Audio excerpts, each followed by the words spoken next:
Owen Hart, at the time known as the Blue Blazer, was getting ready to make his grand entrance from the top of the Kemper Arena in Kansas City, ready for his match against the Godfather at the 1999 WWF Over the Edge pay-per-view event. As Owen Hart literally went over the edge.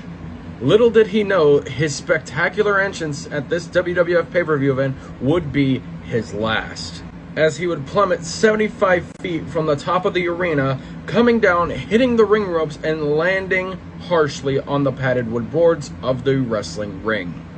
WWF cameras would immediately cut away from the incident. However, WWE/WWF Universe that was in attendance at the Kemper Arena that night would watch in horror as Owen Hart was stretchered out of the arena. Grab a drink, grab a snack, follow us on Instagram for more videos like this at Top Rope Club, and ladies and gentlemen, sit down as I tell you the tragic tale of the literal fall of Owen Hart.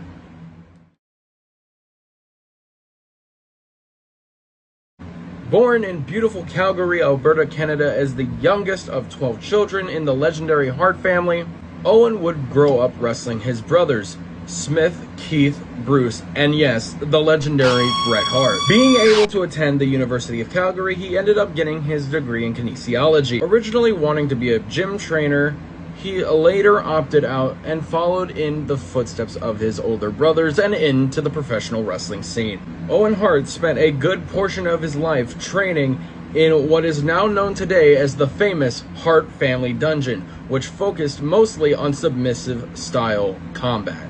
And in 1986, the first company that Owen Hart officially made waves in was Stampede Wrestling. He immediately became a top star, but not just because of his connection to Bret Hart, but because of his high-flying and mat wrestling style that was hard to come across during this time. During his time in Stampede Wrestling from 1886 to 1888, he would go on to win the British Commonwealth Mid-Heavyweight Championship. Man, that's a tongue twister to say. He also had been working with major uprising stars, including Brian Pillman, Dynamite Kid, and yes, Chris Benoit. And then, during his last few years in Stampede Wrestling, he would spend some time over on the other side of the planet, over in New Japan Pro Wrestling. He would wrestle under the name the Pegasus Kid until Chris Benoit took that name before he became, later on, the Canadian Crippler. During his time in New Japan, he would go on to win the prestigious IWGP World Heavyweight Championship.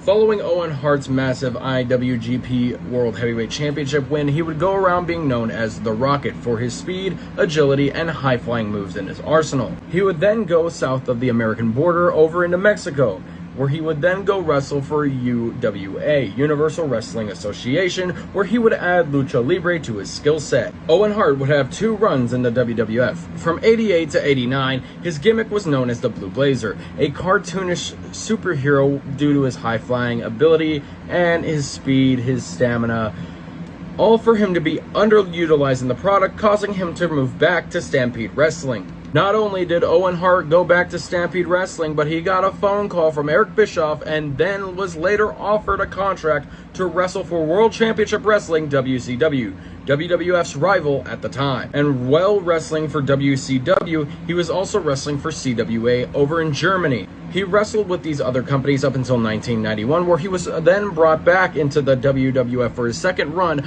alongside his brother Bret Hart and Bret Hart's brother-in-law Jim the Anvil Neidhart, where they would form the faction, the New Foundation. And we come nearing the end, as WWF's Over the Edge pay-per-view event would be hosted on May 23rd, 1999, in the hometown of the Chiefs, Kansas City. Owen Hart would make jokes with the rigging crew to stay lighthearted, no pun intended, as he was then raised 78 feet above the arena floor and into the rafters. At some point during his entrance, either by adjusting his cape or adjusting his harness, Owen Hart would trigger the quick release system, causing him to fall from the top of the arena. Owen Hart would fall 75 feet, hitting chest first onto the top rope.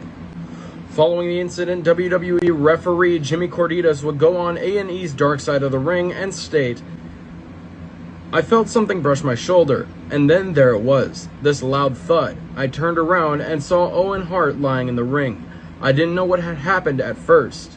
Paramedics, ring crew, and EMTs were brought to ringside and the show was brought to a halt. But as WWF cameras came back to a live Jim Ross, he would then state to those watching both in the arena and to those watching at home, Owen Hart has tragically died from that accident here tonight.